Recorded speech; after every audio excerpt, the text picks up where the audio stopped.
What's your holy crap, it works moment? Story 1. Asking my boss for a day off. I grew up in the hardcore traditional Asian household. Pain and sickness is all in the mind. Suck it up. Education is more important than recovering. There's no such thing as overworking or getting tired if there are people more successful than you.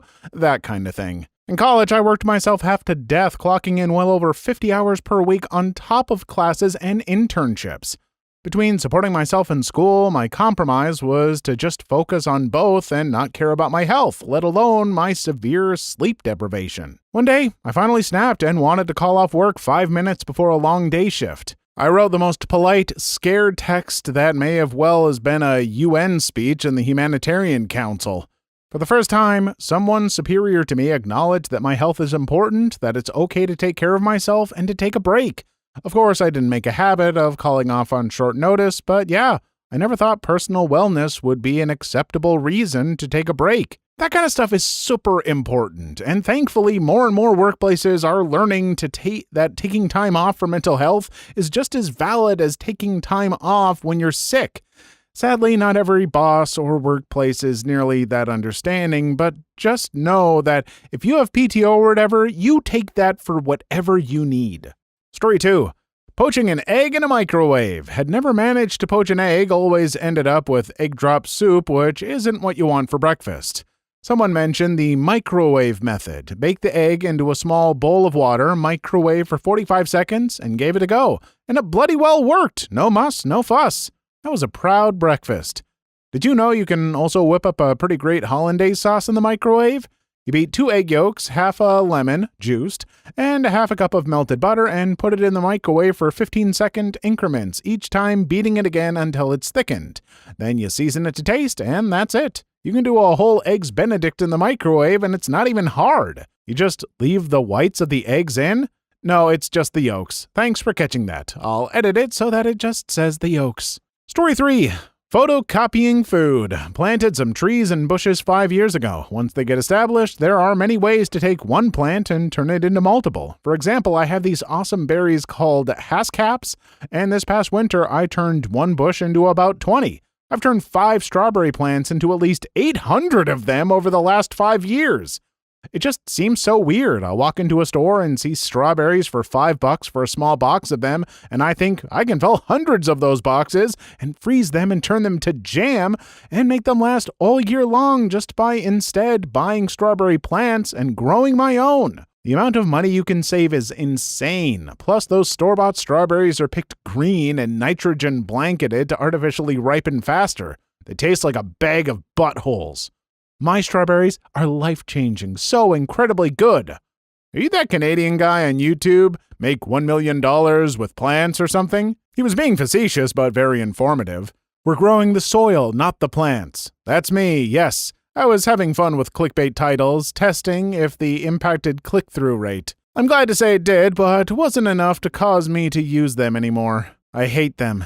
You've got to be kidding me right now. I feel like I just bumped into a celeb. I was making a joke to get people look at that vid. I loved it. I want my whole yard to be strawberries and daffodils now. I was sort of thinking of getting into gardening. Now I factor gardening area and HOA rules when we're looking at houses. Okay, OP, I'm going to need you to help me with my gardening because I've had some success, but big emphasis on the some. Maybe you can turn a few strawberry plants into hundreds, but I have enough time turning my strawberry plants into strawberries. I'm really good at growing raspberries with almost no berries on them, or carrots that are 3 inches long. Story 4. I had foot warts for years and tried various painful methods of getting rid of them that only seemed to aid their spread. Someone recommended tea tree oil to me, and I scoffed at their essential oil BS. They bought it for me, so I figured I'd try. Within a week, they started to get smaller and recede. 3 months later, the warts were completely gone and I could stop being embarrassed by my feet. When I started the whole process, I asked my doctor first and she suggested trying duct tape. Several months later of that not working, I had a dermatologist appointment and she recommended over-the-counter wart remover or just waiting a few years for them to go away. That made my skin crack and bleed and it spread the warts to more parts of my foot. I tried digging at them with razors when the acid burned away the surrounding skin and freezing some. Nothing showed any signs of helping until I tried the tea tree oil. Some organic remedies have worked with some success for centuries, but unfortunately, a lot of it is caught up and cluttered with the modern hip and vogue BS to sell to gullible people. This is so true. I'm originally from an area that tea tree is native to. Lots of farms, harvest, processing. I use it for pimples as a teen, disinfect it for bug bites, same thing for eucalyptus and blocked sinuses, etc. Then at some point, these kinds of practical products were co-opted into the bizarre world of MLM and anti-vax, etc. I'm still scratching my head as to how, why, when it all started. I think I might need to run some oil on the itchy scalp. Truth. The bark of Hercules Club is good for toothaches. It'll straight up numb your mouth. I do love natural remedies when I know they actually work, but finding out which ones really work is just a pain these days. So many remedies like this are just nonsense being spread by people on the internet who want attention. Do you have any idea just how many things apple cider vinegar can do? If everything on the internet was true, you would basically be a god if you drank it every day. But it did help me when I had gallstone pain, but my doctor actually recommended that use. Story 5. I read the book Never Split the Difference, which was written by an FBI hostage negotiator about how to use negotiation tactics in everyday life. Around the time that I was reading it, my sister asked me to talk to her oldest son about some poor choices he was making, getting into the wrong crowd and all that. Against all odds, he still thinks I'm cool, so I decided I'd give it a shot and use some of what I've read in the book to get into talk. One of the big things in the book is mirroring, wherein you just repeat the last thing that a person said. They keep unpacking what they're talking about without actually being asked a question. The author describes it like a Jedi mind trick because it allows you to get the person talking without them ever feeling interrogated. They essentially interview themselves. So I tried it with my nephew, and it was freaking amazing. He's normally kind of quiet and doesn't like to talk too much about himself, but I asked him one question and then mirrored his response, and boom, he started talking. I was amazed at how that junk worked. It's a really good book, and there are lots of methods discussed in it. Read it yourself if you want to see. Okay, this is really interesting. Can you give me an example of how mirroring works? Like, say I said, "Why do you watch so much YouTube?" And they said, "I don't know, I just like it." How would you further that? You just like it, I think? Never really researched the topic myself. This is actually a perfect example. You basically are fishing for them to elaborate without actually asking them to elaborate. When some people feel like they aren't being clear, they will add more details to be better understood. Damn, I might have to give that a try. On other people. No one needs to try that on me. Frankly, it's kind of hard to get me to stop explaining stuff and shut up for a minute. I'm not sure I would even give someone the chance to mirror me. I would just talk right over them. Kind of like this.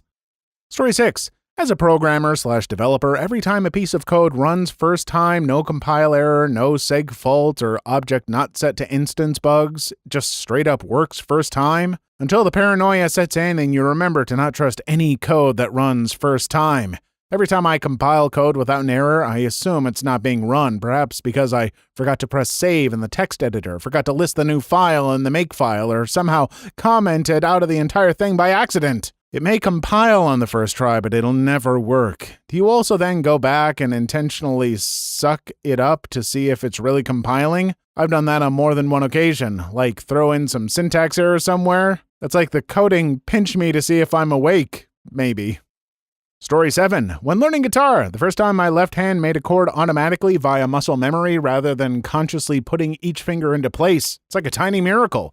The first time I played the F major chord was amazing to me. But now I'm on to B major. Ugh. Yeah, it's tough, but once you have the 4 common bar chord down, you can play pretty much any song. Try using your ring finger to cover the D, G, and A strings instead of using 3 fingers. Not all people's ring finger can bend back to do this, though. Story 8. Looking at the opposing person's elbow while high-fiving to get a perfect slap every time. This is one of my favorite bar tricks. No one believes it until they try it. What I don't believe is that anyone has trouble high-fiving people in the first place. Why is this trick necessary? Some people have crappy depth perception, or none at all, which makes it hard to judge where a moving object will be when attempting to hit. Also, this comment didn't even rhyme. Some poet you are. If you don't believe anyone has trouble high-fiving, then you have never witnessed a truly pathetic high-five.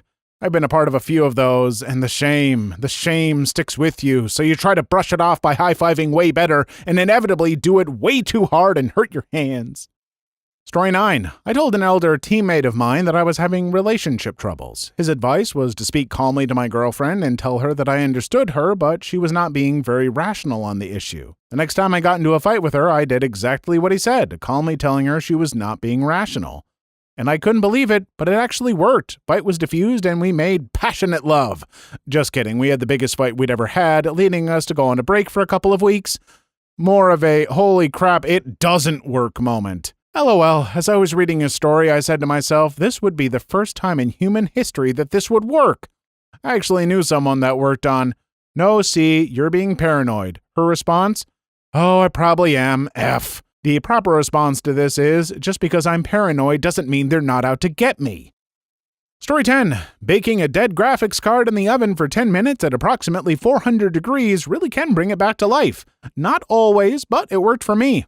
Holy crap, it works! I used it to fix my phone back when the password decryption or something similar was broken by stuffing it in the freezer for a few hours. Was able to log in without any issues each time afterwards when before it wouldn't process my password. I have no idea how it worked. Had to do the same thing with my old BlackBerry. It was worse in the summer, so I always assumed it was just overheating. What you were doing was reflowing the solder on the board. If the problem was a physical break in the solder connection, probably due to heat stress on the board, then this method would reflow and restore the connection. Somebody is going to see this advice and have an oven full of melted graphics card in the near future. Well, how would anyone get distracted while doing that? Look, you clearly don't know how easily distracted I can get. It's pretty amazing. Story 11. So over winter, my truck stopped blowing air on the defrosters. Lowest fix estimate was $1,000. Pretty sure the shops were trying to scam me. I tore my dash apart and figured out a door for changing where the air is blowing wasn't moving. I fixed it with Vaseline. How to fix anything mechanical. If it moves and it shouldn't, duct tape. If it doesn't and it should, WD-40, or in this case, Vaseline. WD-40 is good for freeing stuff up, but not for long-term lubrication. Vaseline is long-lasting and non-toxic, also shouldn't eat away at plastics. Edit. Apparently it does damage plastic. Tell that to my Rubik's Cube. It does not like petroleum jelly. Silicone lubricant is better for plastics. Story 12. Like 90% of my rockets in Kerbal Space Program. I'm convinced they're sentient and only fly because they want to make me happy. I just go into Sandbox, smack on 20 or so rockets, a couple ladders and wheels, and call it a day. This one should be a lot higher, especially for the more complex rockets. Getting into orbit is one thing. It's something else entirely to land and drive a dune buggy on the moon or have a big space station around Gilly where you can just go on EVA and jump from orbit to the surface and back. My holy grail is to fly an ordinary subsonic manned airplane in Joule's atmosphere and then be able to return back to orbit. There's a theory in the Warhammer 40k universe surrounding the species called orcs.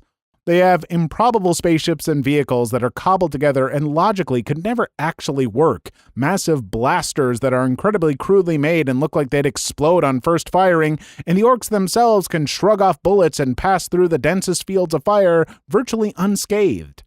Some believe that their belief in all of this is actually what gives it the power to make it happen. Perhaps your cables are actually orcs. I literally had a friend telling me about the Warhammer 40k orcs like this last weekend. He said that because of their power of belief, they can paint flames on the side of their vehicles and it will actually make them faster. Frankly, I've never loved a bit of world building quite as much as I love that. Story 13. Replacing the joystick on my Nintendo Switch Lite and not ruining it. Pretty sure anyone who has tried to do that and succeeded had the same feeling as you. Good job on fixing it. I wish I had the confidence to do so myself since I'm really effing scared to mess something up and not be able to use them again. It does definitely. Wasn't as easy as I thought it was going to be, but it also wasn't hard. At one point I thought I effed up the LCD screen because the backlighting wasn't turning on. I was devastated until I followed a different YouTube video and found out that I forgot to close the clasp that connects the LCD screen ribbon cable to the motherboard so it wasn't connected properly. It effing works though, and no more drift. Just dreading the day that my right stick starts drifting. Story 14. Having my custom-built PC boot up for the first time after using nothing but YouTube and some zip ties. My first computer was a home-built Apple clone built from a bare PCB up. Soldered on RAM and ROM sockets, as well as all the little filter caps and all the sockets for the TTL logic chips, the howl of delight when the screen lit up with the cursor was probably heard down the block. This would have been 82 or so. People say that it's impressive I built my own modern computer, but even 25 to 30 years ago, you practically had to be an electrical engineer to build one from scratch. Even so, the feeling of satisfaction that you get seeing it post for the first time is better than intercourse. First PC build is always gratifying. Before you even close it, that first test run when the Mobo turns on and everything runs correctly. I was with you right up until the everything runs correctly part. I've built a few PCs, often with help from friends. The help part usually comes when I've screwed something up, and after 4 hours of trying and failing, they come over, plug in a loose wire, and then it works. Story 15. Noticing the first hint of a muscle from working out. This happened to me. When I first started working out, I went 3 months without noticing anything. I was ready to give up, but I randomly stretched in front of the mirror one day and noticed my bicep flexing. That was an amazing feeling. Story 16. Punching 90 into a microwave instead of a minute 30, or 99 if you want a little extra. LOL, my friend taught me the laziest way to get 30 seconds was to just press 33 instead. Wouldn't pressing plus 30 be faster because it auto-starts? First, not all microwaves have the plus 30 second button, so chill. Second, this post is my life. The pressure I feel as I approach the microwave and quickly calculate the absolute quickest series of buttons to press to get the time I need, it's a delight. Directions say 45 seconds? Sorry, but hitting 4 twice is just a little faster. Story 17. Lowering my voice to diffuse an argument. Are we talking volume or pitch? Both of these sound hilarious in an actual argument. An actual argument? Story 18. All the as seen on TV BS my dad and I have bought, most of it does exactly what it says. At least once. At least once? Nice try, FBI. FBI? Story 19. When my brother got a job, followed immediately by, oh wait, no, false alarm. That's funny. Story 20. Rub a walnut into the grain of lightly scratched wood furniture. Thanks, Ron. You're welcome, son. Please leave your story in the comments. I would love to make a video on them in the future. Also, don't forget to like and subscribe.